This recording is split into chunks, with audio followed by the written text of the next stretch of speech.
being is, the more concerned it is with itself. Right? So an amoeba is only in survival mode for itself, right? A single cellular being is only trying to protect itself, right? If you're a little more developed, you start to look at something known as kin selection. If you know the concept, basically kin selection is I'm going to protect everything that comes from my DNA.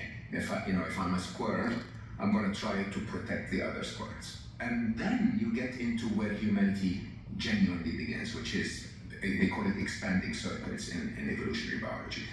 Basically, you start to expand and expand and expand and include more into your family, because an ecosystem that works together well is better for everyone. So abundance is a very interesting, intelligent way of creation.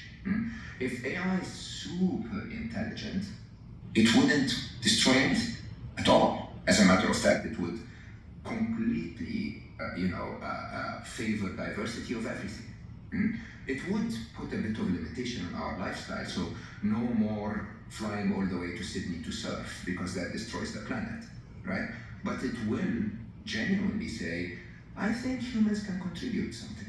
I think flies can contribute something. I think we shouldn't get rid of the rhinos. Right? And that, by definition, is where the tendency of intelligence goes. The more intelligent you become, the less you feel the need to hurt others to succeed, and the more you are pro a wider family, if you want, that thrives. Does that assume that there's going to be one intelligence that 100% rules the world, though? I love that you brought that up. So I'm contested heavily on that theory, but I say it publicly.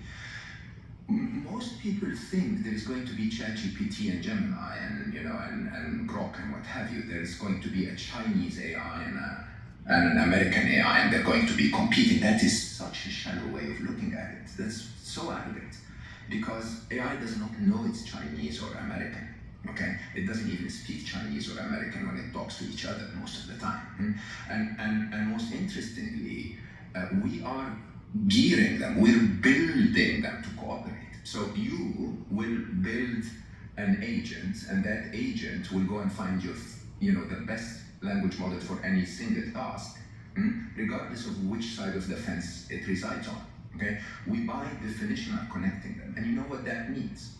It means that what we're building is not multiple brains, we're building multiple regions in a brain. Okay, and agents are the synopsis between them.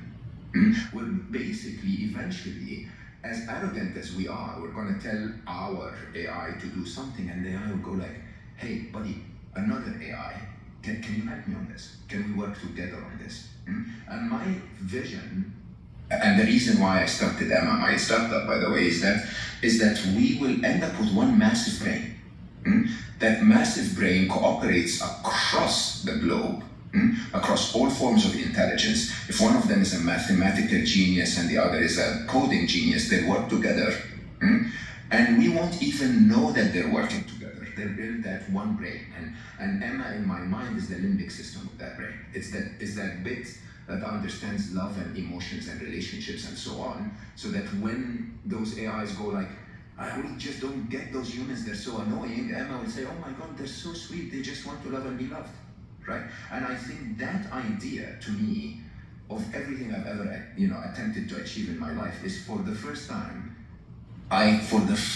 feel I could actually change the world. If that theory came together, and all AIs worked together, and some of those AIs not only were altruistic and ethical in terms of trying to genuinely help humanity, not capitalism, and at the same time they understood us humans reasonably well, then we would have built something that basically says, no, hold on, don't believe the headlines that say humanity is annoying.